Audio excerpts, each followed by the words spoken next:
Ministrou, já revelou ao meu coração. No momento que veio o convite para a ministração da palavra, foi instantâneo, foi imediato.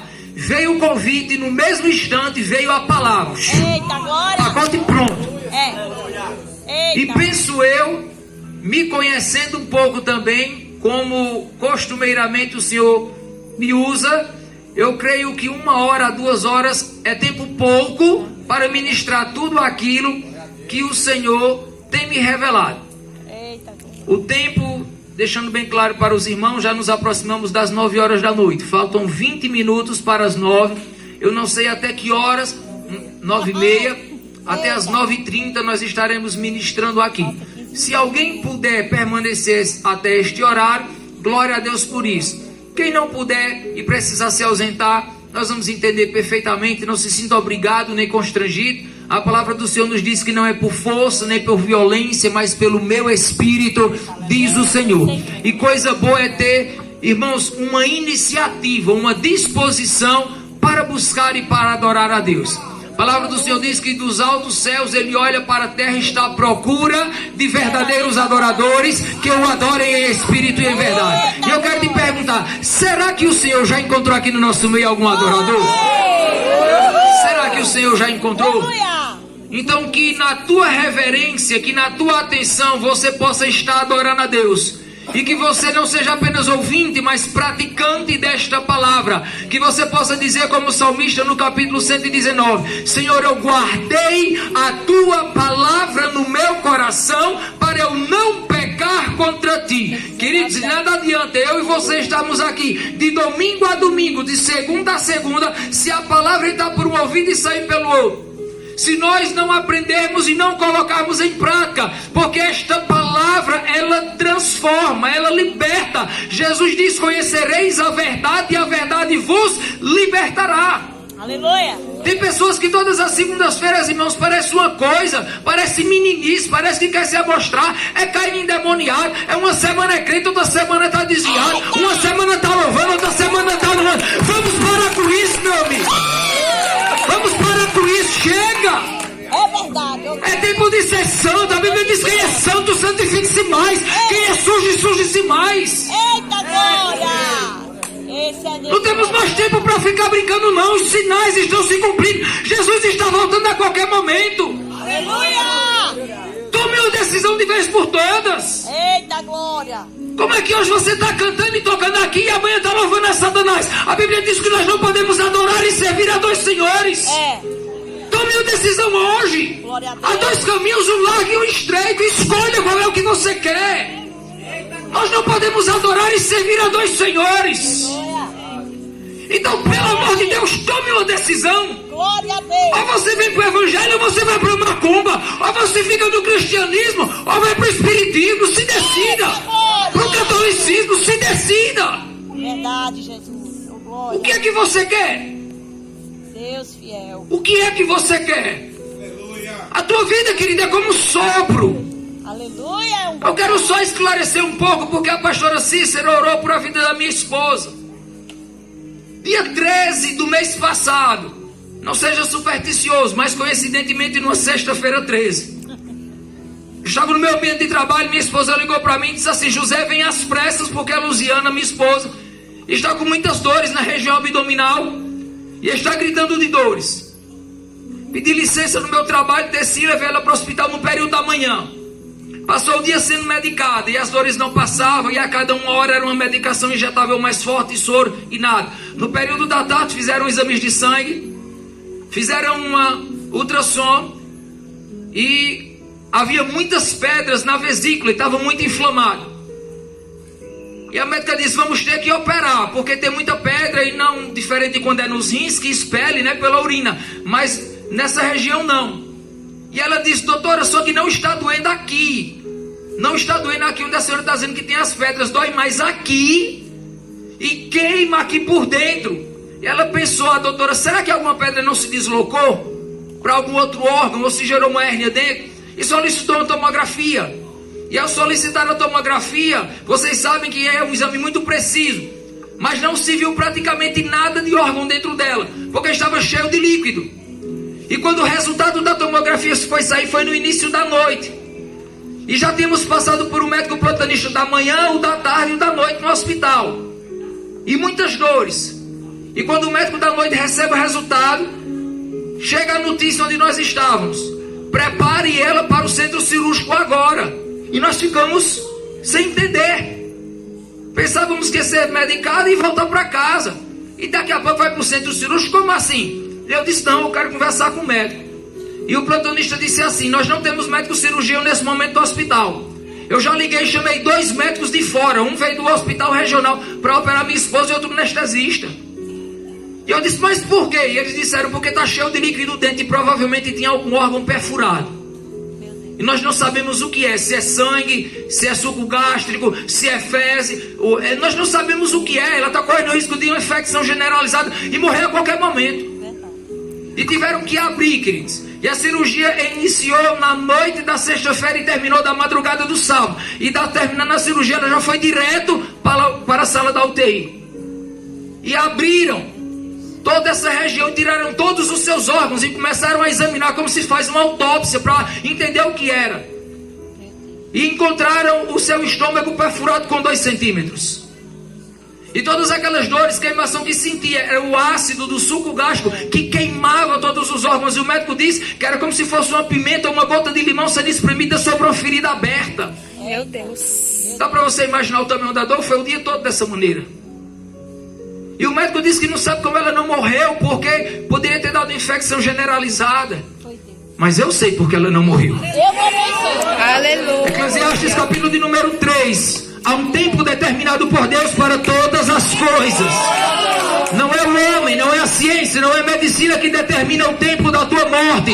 Não é pistoleiro, não é teu inimigo, não é o chefe da boca de fumo, não. Não é a enfermidade, não. É Deus quem determina o dia do teu nascer e do teu morrer. É Deus.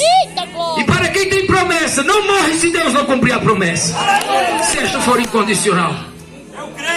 Não morre, queridos. Não morre. Atos dos Apóstolos, capítulo de número 27.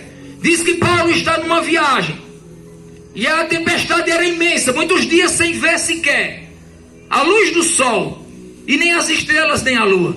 E o barco a ponto de se despedaçar. E o anjo do Senhor se revela para Paulo e diz assim: Paulo, é necessário que você compareça perante César, o imperador. Você não vai morrer. E por amor a você, eu vou salvar a todos que estão no navio. E eram mais de 200 pessoas. A Bíblia diz que o navio se despedaçou com aquela tempestade, a poucos metros da praia. Aleluia. E muitos se agarraram nas madeiras, foram nadando e nenhum pereceu. Sabe por quê? Porque estava debaixo de uma promessa. É necessário você comparecer perante o imperador. Aí você podia dizer assim: porque Jesus não acalmou a tempestade, como acalmou em outros momentos. Eu aprendo o seguinte: às vezes Deus acalma a tempestade, e outras vezes Ele acalma o teu coração para passar pela tempestade.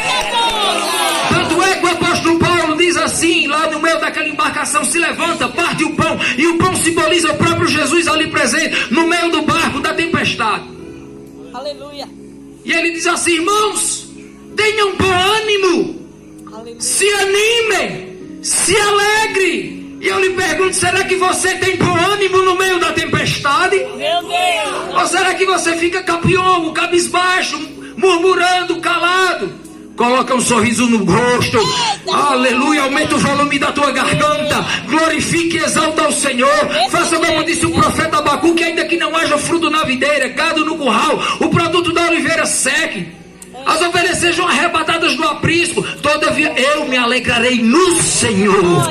Eu exultarei o Deus da minha salvação. Glória a Deus. Aleluia. Quem tem promessa não morre.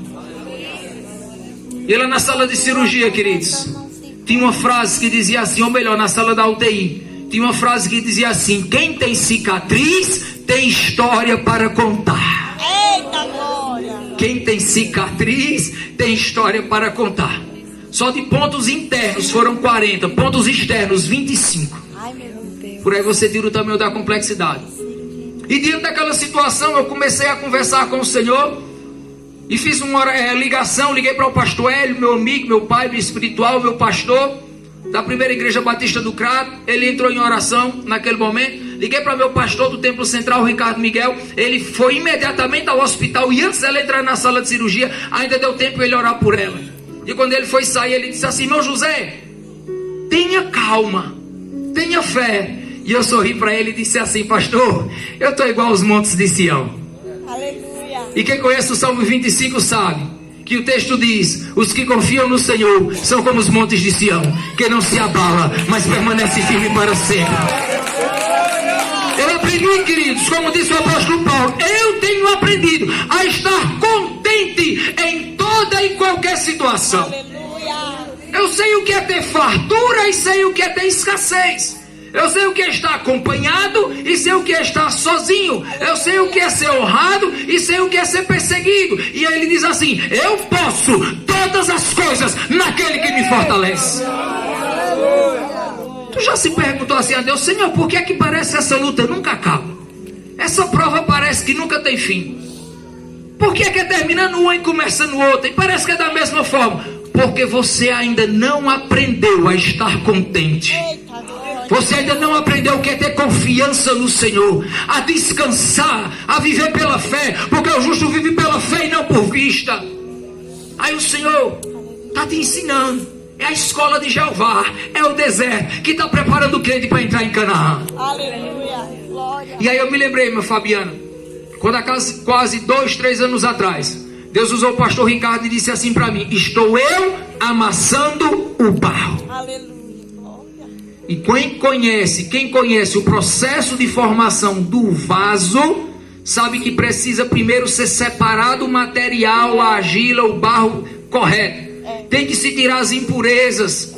Ele tem que ser amassado. Depois ele é moldado. Depois ele é levado para a fornalha. É uma prova atrás da outra.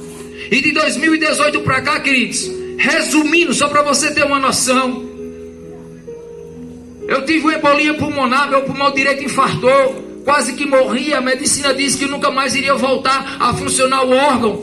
5 meses depois eu fui repetir o exame, e o médico olhando o exame anterior e o atual, surpreso, e disse assim: eu só acredito porque eu estou vendo os dois.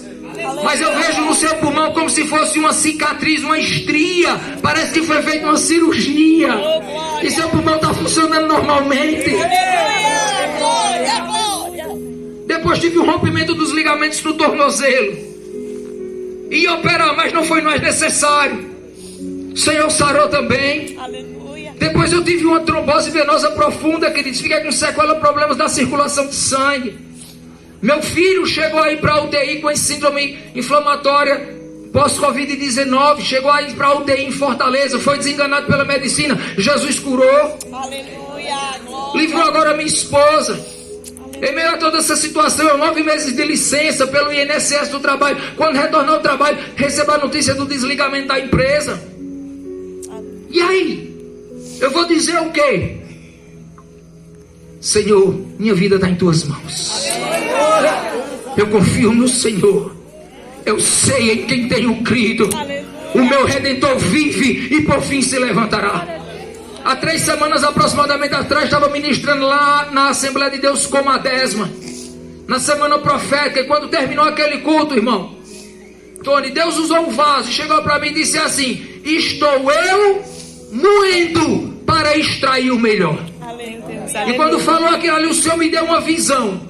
Um copo de caldo de cana. Você já tomou um copo de caldo de cana? É bom, né? Mas sabe como é que faz o copo de caldo de cana? É terrível. Tem que passar a cana Doloroso. pela moinha. E não é só uma vez não, é mais de uma vez. Tem que espremer para poder extrair o melhor. Tu está entendendo por que às vezes dói tanto e parece que você está sendo moído e estraçalhado? É porque Jesus está querendo tirar de você o melhor, para ser útil para as outras pessoas, tirar as impurezas, Glória a Deus. para que aquilo seja uma vitamina para as outras pessoas. Louvado seja Deus. Por esta razão, queridos, a pastora orou por a minha casa. E você pode perguntar: irmão José, como é que está lá? E eu vou lhe responder: vai tudo bem. Glória a Deus. Vai tudo bem. Nunca tive melhor, irmãos. Nunca tive melhor.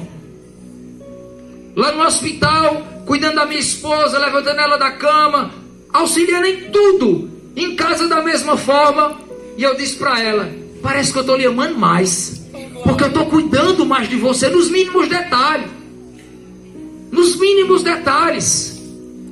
Ajudar na alimentação, administrar a medicação, fazer o asseio, tudo, irmãos. Eu disse, parece que eu estou lhe amando, mas Jesus vai trabalhando em todas as áreas. Glória, esse aqui é Deus. E às vezes a gente não entende. Abra sua Bíblia no livro de Mateus. Eita glória. Livro de Mateus. Você vai dizer assim, José, mas o tema não é a glória da última casa? Aleluia. Será maior do que a da primeira? O que é que você está mandando abrir em Mateus? Só por uma questão didática. Se você abrir Mateus no Novo Testamento, você vai voltar. O último livro do Antigo Testamento é Malaquias. O penúltimo livro é Zacarias. O antepenúltimo, Ageu. Fica mais fácil de você achar dessa forma. O antepenúltimo livro do Antigo Testamento. Por ser um livro pequenininho, apenas 3 capítulos, 2 folhas, às vezes algumas pessoas têm dificuldade de achar. O texto a qual foi lido já nessa noite está no versículo de número... Aleluia, capítulo de número 2. E eu quero ler apenas o versículo 7. Farei abalar todas as nações, e as coisas preciosas de todas as nações virão. E encherei de glória esta casa, diz o Senhor dos Exércitos. Amém? Apenas aqui. E desse texto que já vem sendo ministrado durante várias semanas, eu não sei de que maneira Deus usou os seus servos que aqui me antecederam, mas eu sei daquilo que Deus colocou no meu coração. E eu quero destacar aqui 3 palavras nesse versículo para nós ministrarmos. Primeira palavra, glória. Repita comigo. Glória. Segunda palavra, casa. Casa. Terceira palavra, maior. Maior. Amém? Sobre esses 3 temas, 3 palavras nós vamos ministrar nessa noite. Irmão José, o que é glória? Alguém pode olhar e dizer assim: glória significa luxúria, significa beleza, significa algo esplêndido, algo glorioso, majestoso, muito valioso. Sim, é verdade. Mas biblicamente falando, nós podemos resumir e entender glória como a presença de Deus. Amém? Amém. Glória é a presença de Deus. Quando a presença de Deus descia no tabernáculo, ela era chamada de Shekinah, a glória de Deus. E quando a glória de Deus se manifestava, a presença do Senhor estava no ambiente, ninguém podia suportar. A Bíblia diz que saíam relâmpagos, trovões dentro das nuvens. Havia um clarão muito forte. A presença de Deus era tremenda. Glória, entenda como a presença de Deus. E aí deixa eu te dizer uma coisa. Alguém pode olhar para a sua vida, olhar para o meio de transporte que você usa, olhar para a tua casa, olhar para as tuas vestimentas e dizer assim: vixe, é tão simples, é tão pequenininho, é classe média, é classe baixa. Mas se a presença de Deus está na tua vida, querido, tu vive em glória. Tu vive em glória. E deixa eu te dizer uma coisa. Tem gente tão pobre, que a única coisa que tem é dinheiro. É verdade. Sabia disso? Sabia. Tem gente que vive em mansões, palácios, viagens, pode ter materialmente falando tudo o que quiser, mas não tem a paz que você tem, a paz que excede todo o entendimento. Não tem uma esperança numa vida eterna, porque quando é chegada a hora da morte, não sabe a quem recorrer. Mas você sabe que a morte não é o fim, mas é uma passagem para a vida eterna. Aleluia. Você vive em glória, a presença de Deus na tua vida. Está esclarecido que a palavra glória? Amém? Vamos para a palavra casa agora? Aleluia. O que é que significa a palavra casa? Biblicamente, queridos, nós vamos encontrar a palavra casa aplicada em 3 situações, irmão Ramon. Quais são as situações? Primeira, repitam comigo: lugar de habitação. Lugar de habitação. Segunda, aleluias, louvado seja Deus, glória ao santo nome do Senhor. Oh, querido, como o Espírito Santo de Deus está nesse lugar, como o Senhor te trouxe aqui para te ensinar, para tratar com você de uma forma muito especial. Glória a Deus. Lugar de habitação. Segundo, família, repita comigo: família. Família. Terceiro, templo espiritual. Templo espiritual. Primeiro significado de casa, lugar de Habitação. habitação. Sabe qual é o lugar de habitação que eu vejo que Deus colocou o homem? Primeiramente, planeta Terra. A Bíblia diz que o Senhor criou todo o universo, a Terra. E por fim criou o homem e a mulher. Sabe o que é que eu aprendo com isso? Deus, Ele prepara tudo para lhe entregar. Aleluia. Deus não preparou o homem e deixou ele no espaço vagando, não. Deus criou tudo que o homem precisava. Criou o alimento, criou os animais, criou o oxigênio que nós respiramos. Ele fez tudo perfeito. A sua obra, quando ele avalia, diz assim: tudo que eu fiz é bom. E quando ele faz o homem, ele diz: é muito bom. Eita glória. Deus faz isso. E sabe o que é mais lindo? É que a Bíblia diz lá no livro de Gênesis que todos os dias, na viração do dia, o Senhor descia à terra para conversar com o homem que ele havia criado. Glória a Deus. Eu acho que você não entendeu. Deixa eu te explicar uma coisa. Deus criou um lugar de habitação chamado terra. Coloca o homem lá. E sabe o que é que Deus diz? Eu quero ir na tua casa. Eu quero ir no lugar que você está habitando. Eu quero ir no lugar que eu te coloquei. Glória a Deus. Adão poderia, no conhecimento que ele tivesse, talvez conversando com Deus e Deus falando das suas maravilhas, podia ter desejado estar num local que nevasse. Num local mais seco, mais árido, talvez na beira de uma praia. Mas o Senhor colocou ele no Éden.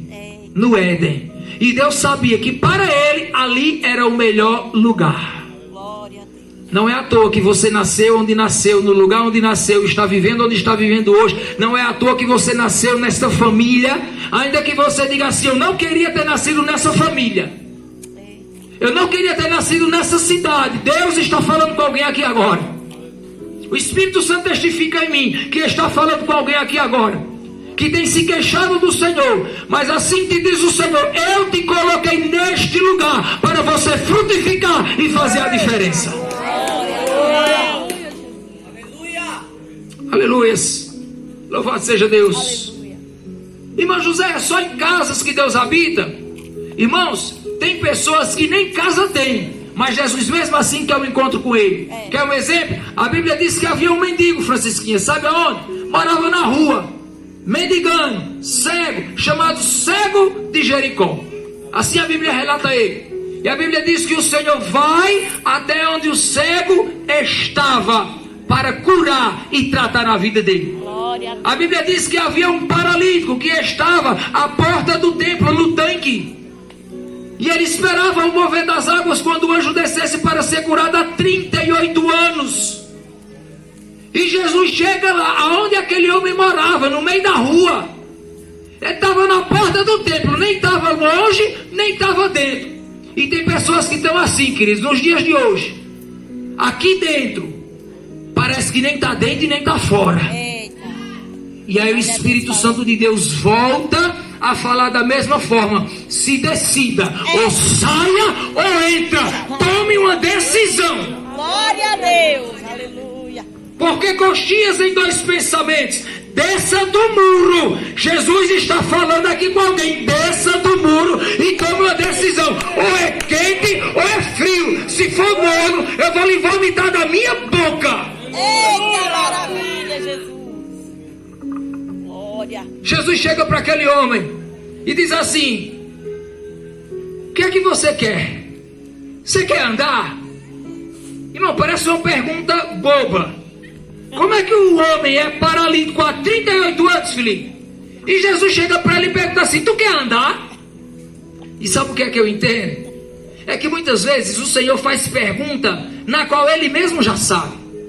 Quando o Senhor pergunta a Adão: Adão, onde você está? Me responde aí. Deus sabia ou não sabia onde Adão estava? Sabia. Quando Deus perguntou a Adão: tu comeu do fruto que eu disse que não era para comer? Deus sabia ou não sabia que ele tinha comido? Sabia. Mas sabe por que é que Deus pergunta? Da mesma forma, Jesus disse para o cego de Jericó: o que queres que eu te faça? Será que Jesus não sabia que ele queria ver? Às vezes, queridos, o Senhor nos faz pergunta é para que nós possamos ter a resposta Ele mesmo já sabe. Porque às vezes nem nós mesmos sabemos o que queremos. Eita, é verdade. A gente está indeciso, a gente está inconstante. Uma hora quer uma coisa, outra hora não quer. Uma hora vai, outra hora volta. Se decida, essa é a palavra que o Senhor está falando. E o Senhor está estabelecendo prazo. Se decida o que é que você quer da sua vida. É esconderijo. E o Senhor pergunta para aquele homem: você quer andar? Eu quero, mas não tem quem me leve. Oh, meu Deus. Não tem quem me leve lá, porque quando eu vou me arrastando até lá, outro chega na água primeiro e é curado. E aí Jesus diz assim: toma o teu leite e levanta. Aleluia. Toma a tua maca. Eita. Toma a tua cama, que tu está morando aí há não sei quantos anos. Se levanta. Jesus, para fazer milagre, não precisa de anjo movimentando água, não, basta a palavra dele. Para Jesus fazer milagre, querido, não precisa nem de campanha, de vigília, de semana profética, não. Ele chega e faz da maneira que ele quer. Eita, glória. Não precisa de médico, de cirurgia, não. Ele opera do jeito que ele quer. Ele teve compaixão daquele homem. Que é outro tipo de casa que Jesus foi? Casa de amigos. A Bíblia diz que todas as vezes que Jesus passava por determinada localidade, ele ia na casa de um amigo dele. Aí você pode dizer assim: quem era? Era um apóstolo? Era um profeta? Era um sacerdote? Era discípulo? O que era que ele era? Esse amigo, deixa eu dizer uma coisa: ele não tinha cargo, mas ele tinha intimidade com Deus. Glória a Deus. Que amigo era esse? 3 irmãos: Lázaro, Marta e Maria. Glória a Deus. Você vai encontrar na Bíblia que todas as vezes que Jesus passava por aquela terra, Jesus ia até a casa deles. Jesus ia até lá. Você tem amigo para entrar na casa? Para conversar? A tua casa é lugar de receber amigos? Ou é reunião de fofoca? Ou é lugar de murmuração? Meu Deus. O que é a tua casa? Jesus pode entrar na tua casa? Jesus tem lugar na tua mesa?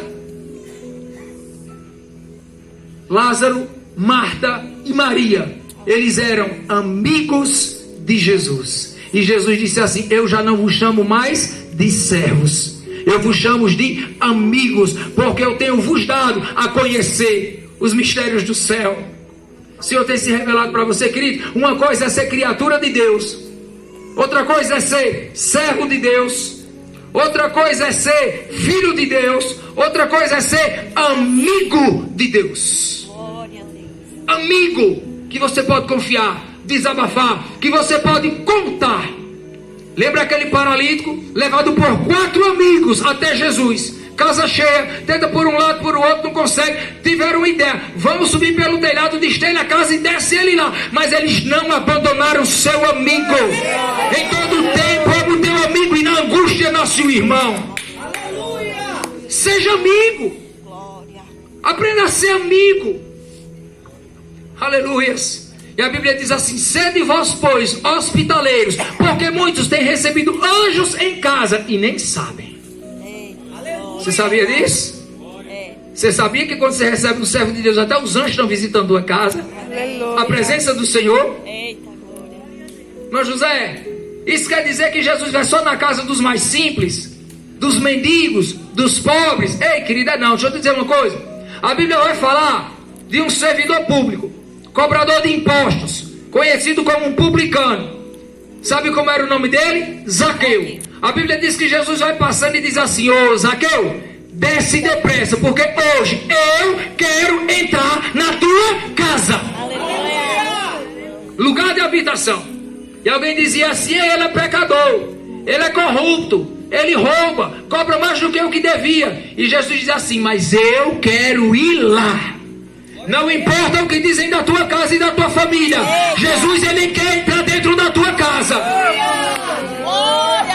Aleluia. E se você se arrepender, se converter, Jesus vai dizer: verdadeiramente houve salvação nesta casa, porque este também é filho de Abraão. Aleluia.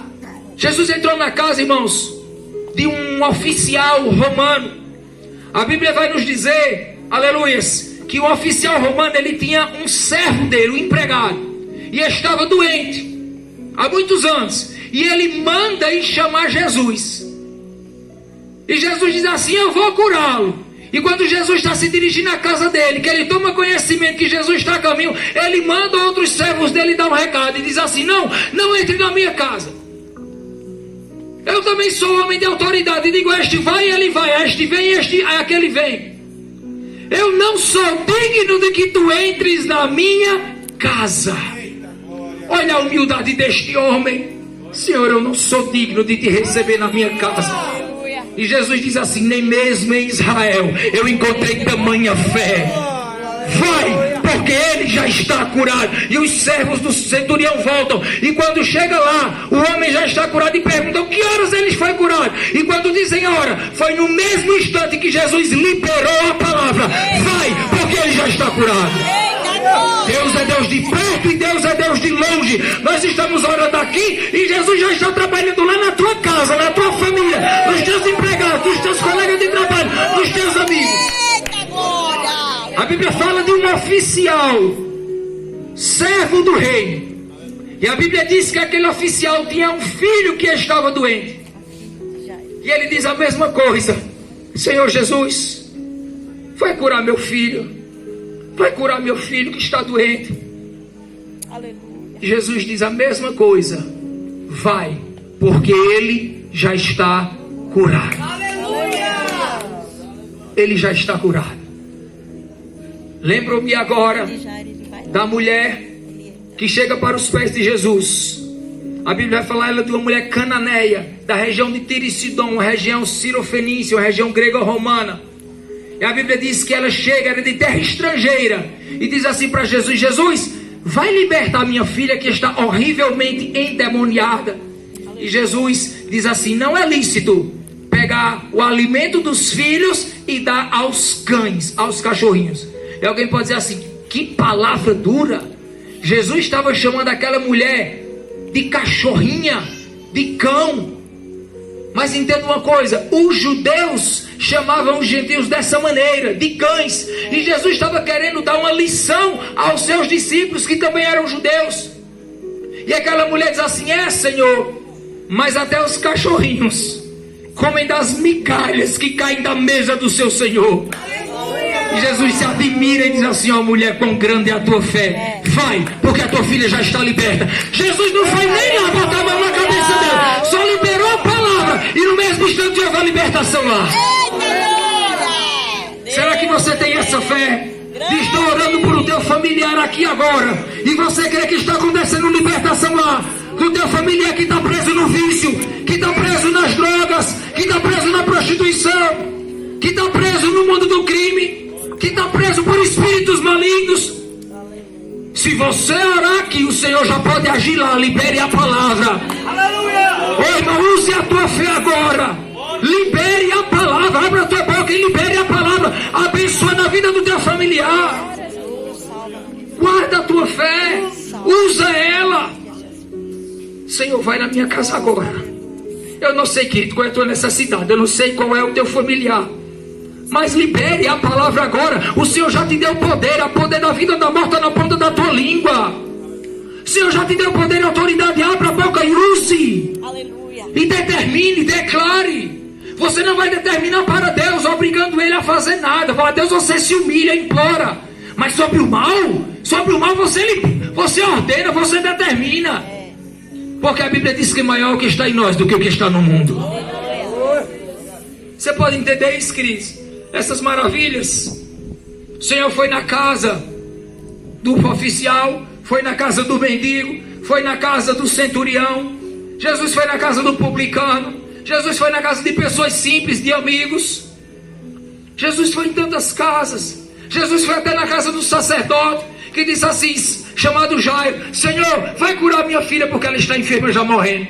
E quando Jesus está no meio do caminho, a Bíblia diz que chega a notícia: Jairo, não incomode mais o mestre, a tua filha já morreu. E Jesus diz assim: eu vou na tua casa e eu vou ressuscitá-la. Você está entendendo o que Deus está dizendo? Você que diz assim: na minha casa, aquela situação não tem mais jeito, já acabou. E quando Jesus chega lá, está o chororô, aquele lamento todo, familiares, amigos. E Jesus chega e diz assim: eu vou ressuscitar. E as pessoas começam a zombar de Jesus e dizem assim: nós temos visto e testificamos que a menina está morta. Mas ele não sabia que Jesus era a ressurreição e a vida. E Jesus nos ensina algo lindo. Ele olha para Jairo e diz assim: Jairo, mande que todos saiam de dentro da casa. Fica só você, sua mulher, e entra comigo, Pedro, Tiago e João. Jesus não podia ter dito assim: todo mundo saia daí, não era? Mas Jesus não fez, não falou. Jesus disse para Jairo. Jesus sabe respeitar, irmãos, o ambiente e as pessoas. E Jesus vai dizer assim: Jairo, você é o dono da casa, ordene você, coloque moral, coloque em ordem aí. O que você não pode fazer, eu vou fazer. Sabe o que é que Deus está te ensinando? Você é pai, você é mãe, use da autoridade dentro da tua casa. E saiba dizer: eu não aceito, meu filho, minha filha, esse tipo de comportamento, esse tipo de objeto, esse tipo de bebida, de coisa aqui dentro da minha casa. Saia para fora.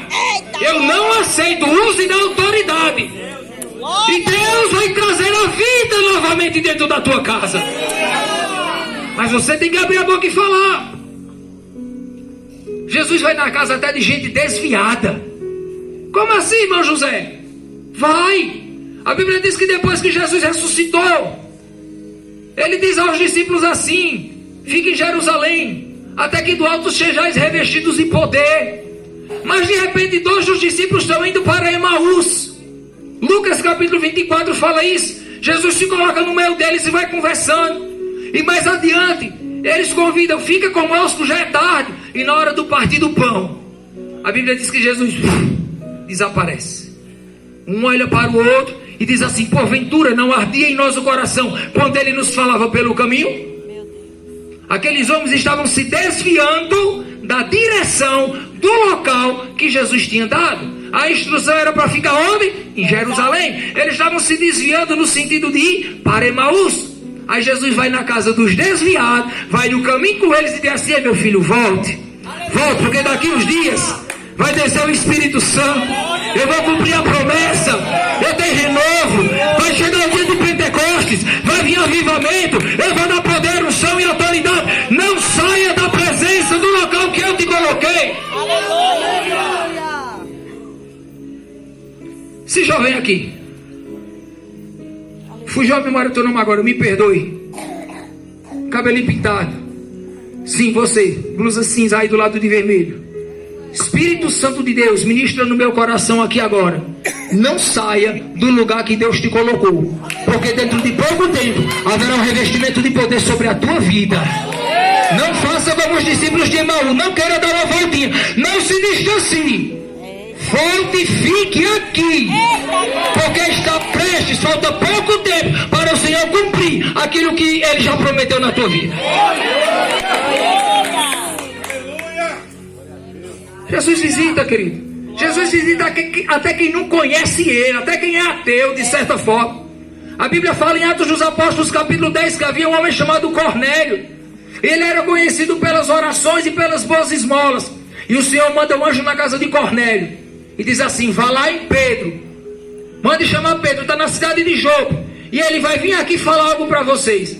E ele obedece. E quando Pedro chega lá na casa dele, a Bíblia diz que está a família de Cornélio e os amigos de Cornélio. E quando Pedro chega lá, que começa a falar de Jesus, desce o Espírito Santo e eles começam a falar em outras línguas. Meu querido, deixa eu te dizer uma coisa. Pedro não tinha feito nenhum apelo. Pedro não tinha nem terminado a pregação. Estava só ministrando. E Jesus já estava batizando. E Pedro diz assim: verdadeiramente, Deus não faz acepção de pessoas. E sabe o que é que eu acho tremendo? É porque quando Cornélio soube que Pedro, representante de Deus, estava indo para lá, ele fez questão de reunir a família e os amigos. Você já fez algum culto na sua casa? Você já disse para a liderança da igreja: eu quero um culto campal na porta da minha casa, eu quero uma consagração, eu quero uma vigília na minha casa? Se você não fez, faça. E quando você fizer, chame seus familiares e seus amigos como Cornélio, porque o Senhor quer alcançar eles também. Aleluia. Casa, lugar de habitação. Deus está em todo momento nos mostrando que quer entrar na casa. E você pode dizer assim: ah, José, mas ele só vai entrar aonde ele é chamado, porque Deus é educado. Claro que ele é, mas quando ele quer entrar, ele entra até com as portas fechadas. Porque a Bíblia diz que depois que ele foi morto, os discípulos ficaram com medo e trancaram as portas. E de repente Jesus apareceu no meio deles e disse: a paz seja convosco. As portas estavam trancadas, mas Jesus apareceu lá. Os discípulos estavam com medo e Jesus disse: eu vim trazer a paz para vocês. Não temam o que pode fazer o homem. Temei antes a Deus, que pode fazer perecer no inferno a vossa alma. Temei antes a Deus. Jesus aparece, irmão, até na casa de inimigo. Você sabia disso? Me diz uma coisa: Faraó, lá no Egito, era inimigo do povo de Deus? Sim ou não? Sim ou não? Sim. Nabucodonosor, na Babilônia, era inimigo do povo de Deus? Sim ou não? Sim. E como é que a Bíblia vai dizer que Faraó tinha sonhos e só o servo de Deus pode interpretar José? Como é que Nabucodonosor tinha sonhos e só Daniel, seu servo, pode interpretar? Sabe o que é que eu vejo? Jesus entrou lá no palácio e na mente deles e colocou um sonho na mente deles. Jesus entra até na casa do inimigo. Deixa eu te dizer uma coisa: Jesus entra até no inferno. Irmão José, que conversa é essa? Aí já é heresia. A Bíblia diz que quando ele morreu, ele desceu às profundezas, às regiões mais baixas, e tomou a chave da morte e do inferno. E ainda tira uma onda, porque Paulo, escrevendo aos Coríntios, ele diz assim: onde está a morte, a tua vitória? Onde está o inferno, o teu aguilhão? O teu poder era o pecado, mas eu morri em santidade, jamais cometi nenhum pecado. E deixa eu te dizer uma coisa: a morte não tem poder sobre a tua vida e a tua casa. A morte é um menino de recado de Jesus, porque a morte só chega lá quando Jesus abre a chave e diz assim: vai, porque eu tenho a chave da morte. Eu tenho a chave do inferno. Lembra lá no Egito? O anjo da morte desce e vai matar o primogênito, mas ele não entrou na casa que tinha o quê? A marca do sangue nos umbrais da porta. Se o sangue do Cordeiro de Jesus estiver na tua casa, querido, a morte e o mal não entra. Só entra se Deus permitir. Louvado seja Deus. Jesus nos mostra isso, queridos. Eu poderia dar vários e vários exemplos sobre casas, lugar de habitação que Jesus entra. Primeiro lugar, casa, lugar de habitação. Segundo, família. Lembra do apóstolo Paulo, Atos, capítulo de número 16. Diz que ele é preso, ele é dentro da prisão. Ele evangeliza os soldados, ele evangeliza os prisioneiros. E a Bíblia diz que perto da meia-noite, Paulo e Silas cantavam hinos de adoração a Deus. Tem gente que vai dando 9 horas e já quer ir embora, mas Paulo e Silas estavam meia-noite e ainda estavam louvando e adorando a Deus. Quando de repente os cárceres se quebraram, e quando os soldados vão olhar, os prisioneiros já não estão mais lá. Um dos soldados que estava na responsabilidade pega uma espada, e quando vai se suicidar, enfiar, Paulo diz assim: não faça isso, nós estamos aqui. E ele começa a conversar, e Paulo diz assim: creia no Senhor Jesus e será salvo, tu e toda a tua casa. Essa casa não era casa física, mas era família. Jesus está dizendo: eu quero entrar na tua casa e salvar toda a tua família. Não é só salvar, é preparar para servir. Josué nos diz assim: vocês podem escolher a quem quiser servir, porém eu e a minha casa, nós serviremos ao Senhor. Eu e a minha casa, nós serviremos ao Senhor. Entenderam o segundo significado de casa? Família. Terceiro, templo espiritual. Lugar de adoração, consagrado, reservado ao Senhor. E antes que você pense que o templo seria só o prédio, Vamos voltar um pouquinho na história. A Bíblia diz que Caim e Abel, dois irmãos, filhos de Adão e Eva, iam oferecer sacrifícios de adoração a Deus. Ainda não tinha templo, mas eles já estavam fazendo lugar de adoração, casa de oração. Lembra de Jacó fugindo do seu irmão Esaú lá no deserto? Coloca a cabeça sobre a pedra para dormir e passar a noite. O travesseiro dele foi uma pedra. O Senhor dá uma revelação para ele, uma escada do céu à terra, os anjos subindo e descendo, e o Senhor se revela para Jacó. E ele diz assim: verdadeiramente Deus estava neste lugar e eu não sabia. E ele chama aquele lugar de Betel, que quer dizer casa de Deus. Aleluia! Estava no deserto, mas a casa de Deus estava lá. A presença do Senhor, a glória dele. Lembra de Abraão?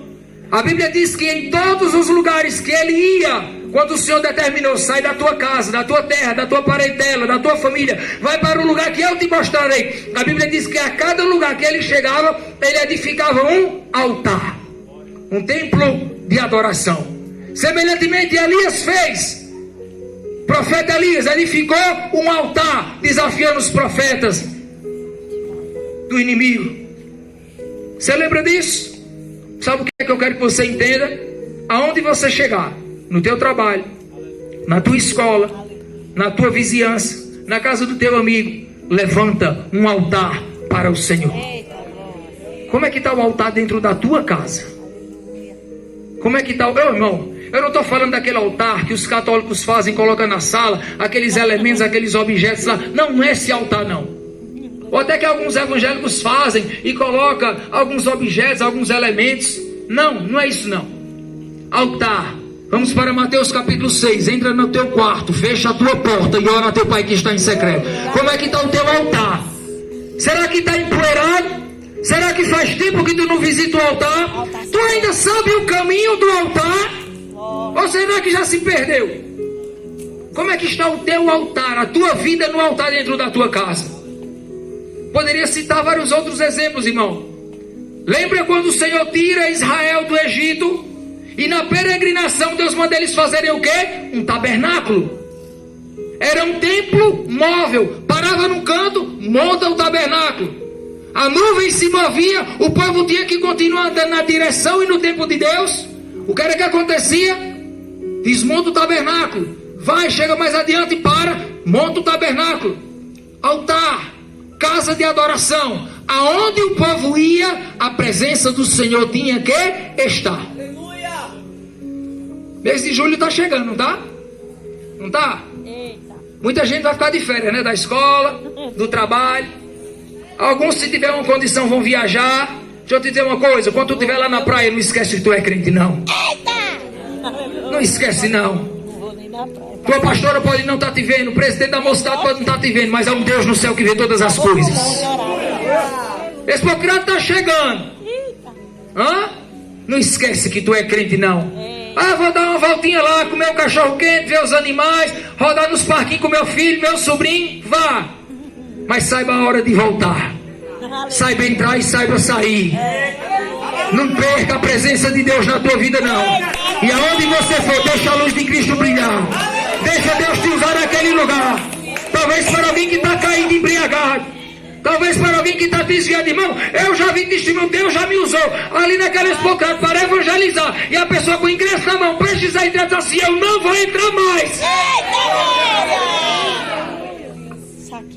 Desviados entrando lá, queridos. O Senhor te chamou para resgatar vidas. Sabe qual é o nosso problema hoje, pastora? É porque nós muitas vezes, eu digo nós assim, não dizendo que a senhora ou aqui faça isso, mas no nosso meio, eu quero dizer, muitas igrejas, lideranças, pastores estão preocupados em criar movimento para poder atrair os crentes e manter eles aqui. Programações. Não estou dizendo que não deve se preocupar em alimentar os crentes, não. Só que essa não é a prioridade. Sabe qual é a nossa prioridade? É ganhar almas.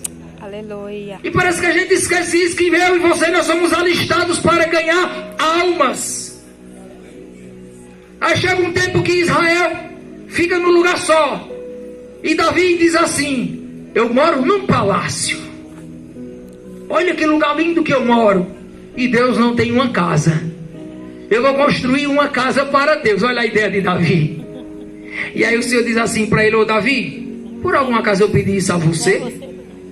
Eu não habito em templos feitos por mãos de homens. Mas eu até que gostei da ideia. Você vai fazer uma casa, só que não é você que vai construir. Você vai juntar todo o ouro, toda a prata, toda a madeira, todo o ferro, os trabalhadores, e vai dar tudo a teu filho Salomão, e ele vai edificar a casa. Deus sabe escolher cada um no devido lugar, cada um para usar de uma maneira específica. E a glória do Senhor desceu naquele lugar no primeiro templo, quando foi construído. O povo começou a pecar e desobedecer. E sabe o que é que Deus faz? Depois de muito avisar, usando os seus profetas Jeremias e Isaías principalmente, Deus permite que a Babilônia venha e destrua aquele templo. Leve os objetos sagrados lá para a Babilônia, para serem profanados nas festas pagãs dele. E não foi por falta de aviso. E Deus usa o profeta e diz assim: 70 anos. Quanto tempo? 70. Nem 69, nem 71. 70 anos vai ser a disciplina, o castigo de vocês lá no Egito. E a Bíblia diz que o Senhor usa um profeta e diz assim: eu vou levantar Ciro, meu ungido, como pastor, e um dia vocês vão voltar para cá. Passa-se os anos. O império da Pérsia domina o império babilônico. E os reis Ciro, que está lá no trono, não era nem nascido quando foi dada aquela profecia. Ele toma conhecimento da profecia e sabe o que é que ele faz? Assina um decreto e ordena que o povo de Israel volte para a sua terra. E quando eles chegam lá, eles vão agora reconstruir o templo. Chegamos agora em Ageu. E eles vão reconstruir. E Deus usa o profeta Ageu e o profeta Zacarias para incentivar o povo a reconstruir o templo que Salomão havia sido construído e os babilônicos derrubaram e queimaram.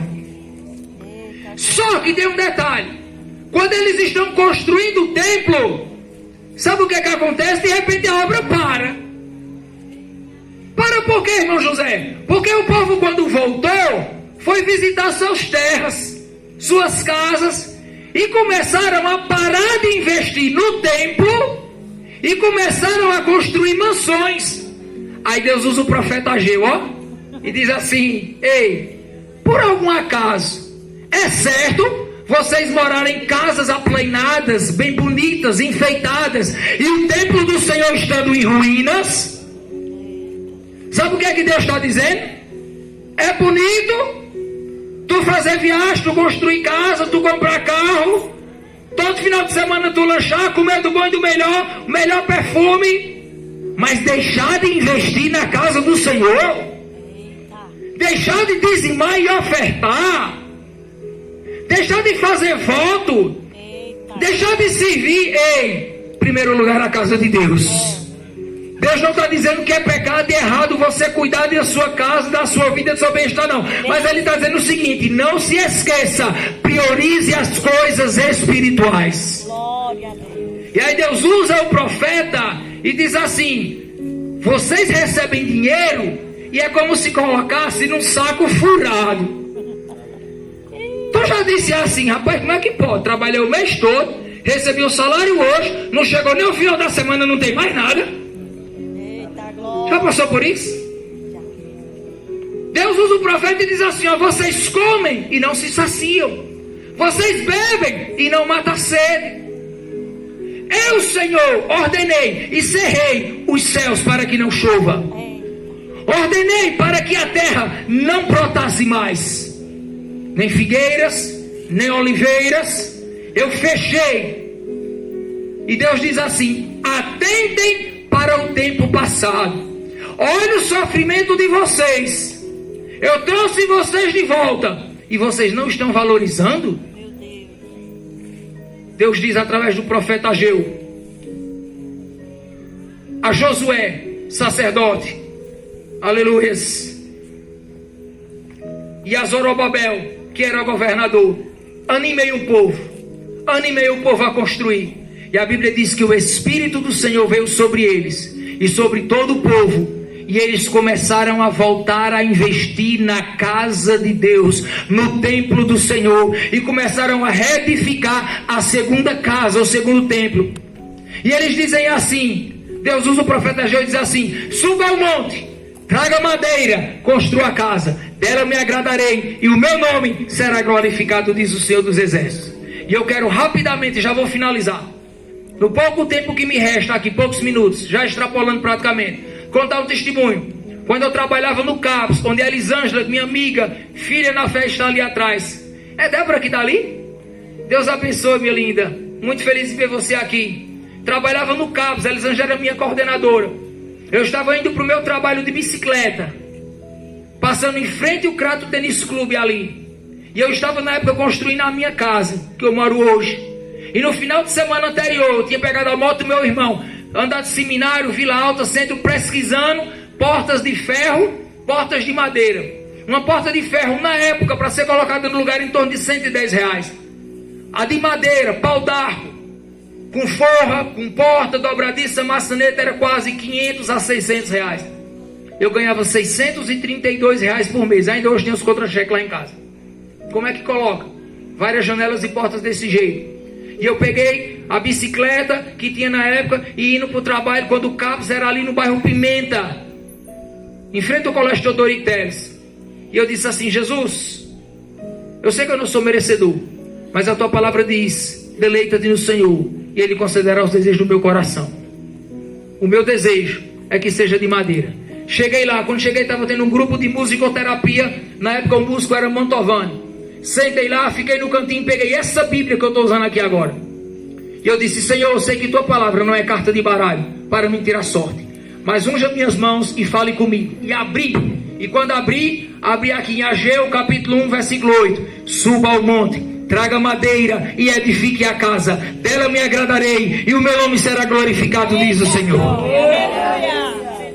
E eu muito me alegrei, mas também muito me entristeci. Igual a João Grilo, Alta Compadecida. Estou rico, estou pobre. De uma hora para outra. Porque eu disse assim: Senhor, e o dinheiro? Eu não continuei lendo, minha vista saltou.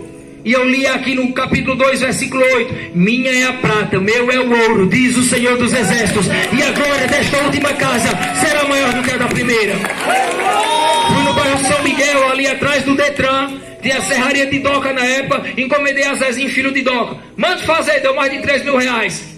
Jesus, agora é contigo. É contigo. Na mesma semana, Deus usou pessoas para ir na minha casa, me ofertar de R$1.000, ofertar de 900, recebi salário. Estava num culto, lá no Pantanal, numa congregação da Assembleia de Deus Templo Central. E Deus usou um homem e disse assim: estou eu abrindo portas dentro de portas. Eu trabalhava como assistente administrativo, estagiário do CIE, fazia pedagogia à noite na Urca, e num turno estava lá no CAPS, ganhando R$632 por mês. E depois disso, surgiu um projeto, SESI por um Brasil alfabetizado. E o projeto era alfabetizar pessoas. E o SESI me chamou. E a turma foi formada aonde? Dentro do CAPS. Num turno eu trabalhava de estagiário, assistente administrativo. No outro, como pedagogo alfabetizando pacientes. Deus abriu porta dentro de porta. Fui para um culto, um congresso lá em Barbalha. Na época, o pastor Ricardo Fabiano ainda era lá. Eu nem conhecia ele, primeira vez. E no final do culto, já para dar a bênção apostólica, ele diz assim: assim diz o Senhor para um homem aqui. Eu levantei a mão e fechei. E o Senhor disse: até o final do ano, eu vou te dar uma casa. Irmão, ainda faltava tanta coisa. Está pronto assim, no sentido de entrar e morar. Dia 31 de dezembro de 2006.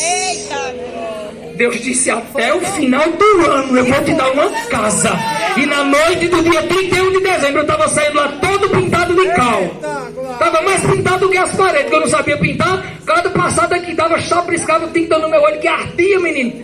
Mas Jesus deu a casa. E dia 3 de janeiro de 2007 nos mudamos. Fizemos um culto de ação de graças lá na rua. E Jesus salvou vidas. E minha vizinha Ana Paula se converteu. E por estes dias eu estou discipulando a filha e o filho dela, que vai descer as águas.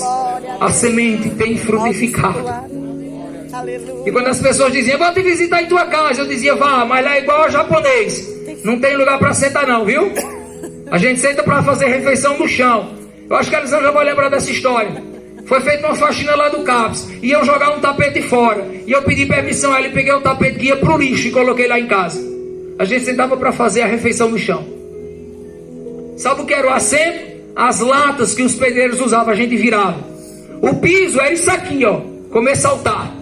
Minha filha com 1 ano de idade, aprendendo a andar, os joelhos tudo ralados na carne viva. Porque vivia caindo, engatinhando e caindo. Foi desse jeito. Tinha um ponto de água no quintal, na lavanderia, onde lavava louça e roupa. E um ponto de água dentro do chuveiro. Só. Irmãos, mas o Deus que começou a boa obra, Ele é fiel. E eu disse, Senhor, eu vou trabalhar dia e noite. E eu vou dar o melhor para a minha família. Para minha esposa, para os meus filhos. E eu comecei a trabalhar, irmãos, praticamente os 3 turnos por mais de 10 anos. Manhã e tarde, coordenando o SESC de Senado. E à noite, dando aula. Final de semana, dando aula também em palestra. Foram mais de 10 anos. Várias limitações. Foi difícil, irmãos.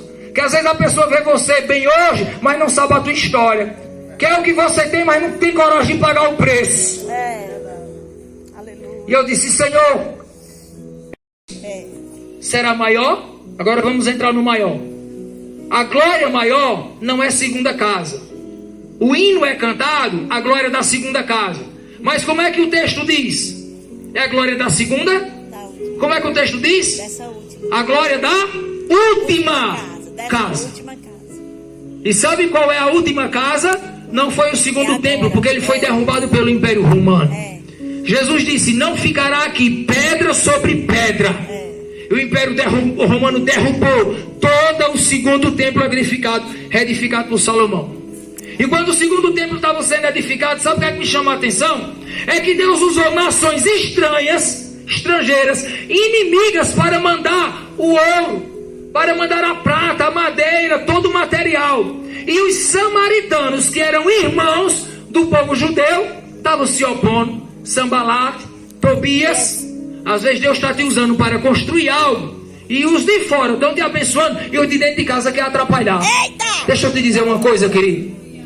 Muita ajuda quem não atrapalha. Se tu não contribui, se tu não faz nada, então cala tua boca e para de reclamar e de falar. Por que é que o culto ainda é nesse lugar? Por que é que não bota cerâmica? Por que é que não cobre isso aqui com um negócio? Porque não sei o quê. Para de se opor, coloca a mão na massa e vai trabalhar para Jesus. E vai cooperar ainda mais. Glória a Deus. A glória da última casa não é da segunda.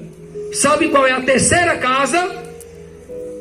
Quando Jesus vem, deixa o Espírito Santo, volta para o céu.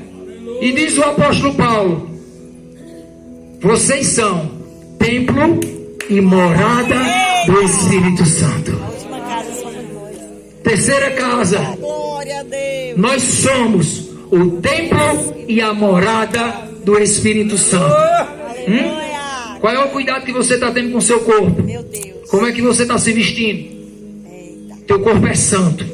Aleluia. Teu corpo é santo. Eita, Teu mano. corpo é santo. Cuidado da maneira que você se veste. Cuidado como você se porta. Cuidado para onde você vai. A Bíblia diz, não entristeçais o Espírito Santo de Deus, na qual foste selado para o dia da redenção. Aleluia. Como é que você está cuidando da sua alimentação? Ah, mas isso não tem nada a ver não. Tem não? Pois come de tudo. Fica sedentário, para ver se não adquire doença e morre ligeiro. Aí depois quer culpar Deus. É Coca-Cola de manhã, de tarde e de noite. Só come besteira. Não faz atividade física. Não se cuida. Como é que tu está cuidando da casa de Deus? Que é teu corpo, é tua vida. Se ama. Se ama, se cuida. Tudo com ordem e decência. Então, irmão José, a última casa é o nosso corpo também, não é, queridos? A principal casa E a última casa está lá. Olhe para cima. Está lá. Não é aqui nessa terra. Está lá. E nós vamos para lá. A glória da última casa. Lá é que é maior do que a de todas. Onde lá o ladrão não rouba. Onde lá o ferrugem não corrói, onde lá a traça não come, onde lá a morte não entra, onde lá a enfermidade não existe, lá onde não há tristeza, não há choro, não há pranto, não há abandono, mas lá a alegria, a adoração, a paz. Veremos o Senhor face a face, teremos um corpo transformado, veremos Ele como Ele é. Lá é a nossa última casa. Glória a Deus. Deixa eu dar um recado aqui para os cantores de plantão e levitas, para o ministério de louvor. Cantem mais louvores, selecione, que exalte o nome de Cristo e menos o do homem. Porque o que eu percebo é que os hinos hoje só quer massagear o ego. É pódio para você, você vai vencer, você vai estar por cabeça, você vai conquistar isso e aquilo e aquilo outro. E pouco se fala do céu. Glória a Deus. Não tenha sua vida por preciosa, mas o evangelho por precioso. Se nós tivermos e esperarmos o bem de Deus bem nessa terra, apenas nessa terra, seremos os homens mais miseráveis que existem. Lembra do que Paulo disse? Eu combati o bom combate, encerrei a carreira, mas eu guardei a minha fé. Glória a Deus. Tem gente que não está querendo combater mais esse combate. Continue combatendo, o Senhor te dá armaduras espirituais. Ei, guarde a tua fé. Tem gente que está aqui na igreja, pastora Cícera, mas está perdendo a fé. Fé em quê, irmão José? Fé de que há uma salvação e condenação. Fé de que há céu e há inferno. Está perdendo a fé de que Jesus vai voltar, porque não se fala mais. Nas pregações a gente não vê falando de céu e inferno. Não vê falando do pecado que tem que se arrepender. Eita, glória. Não vê falando do arrebatamento. Não vê falando da vida eterna. Não vê falando dos dons espirituais. Não vem falando da palavra. É só pôr o bate-palma, roda e a palavra. E quando vem as heresias, e quando vem as vãs filosofias, Pedro diz assim: estejais, pois, preparados para responder a todos aqueles que pedirem razão da vossa fé. Como esta palavra, faça como Deus disse para Ezequiel: Ezequiel, come deste rolo, come desta palavra, Ezequiel. Come desta palavra. Salmo 1, medita nela de dia e de noite. Aleluia. Tenha cuidado de fazer conforme tudo quanto nela está escrito. Deus falou para Josué: felizes, bem-aventurados que têm prazer na lei do Senhor. Glória. Medita mais nessa palavra. Medita mais na palavra. Vive a palavra. A palavra que liberta, que santifica, que transforma, que aviva. É a palavra. Aleluia. É a palavra. Não perca a fé. Tem gente que está perdendo a fé que Jesus cura. Jesus continua curando câncer. Jesus continua curando AIDS. Jesus continua curando paralisia mental, facial. Jesus continua curando, irmão, problema no sangue, problema nos ossos, problema na pele. Não perca a fé não, Jesus continua fazendo isso. Eita, glória. Não perca a fé não, que Jesus continua tendo poder para expulsar demônios e legião de demônios. Aleluia. Não perca a fé não, queridos. Guarde a tua fé. Encerre a tua carreira como vitorioso. A glória da última casa será maior. O céu é maior. Louvino do céu. Pregadores, fale mais da cruz. Fale que Jesus morreu por os nossos pecados, que ressuscitou ao terceiro dia, que subiu ao céu e que vai voltar.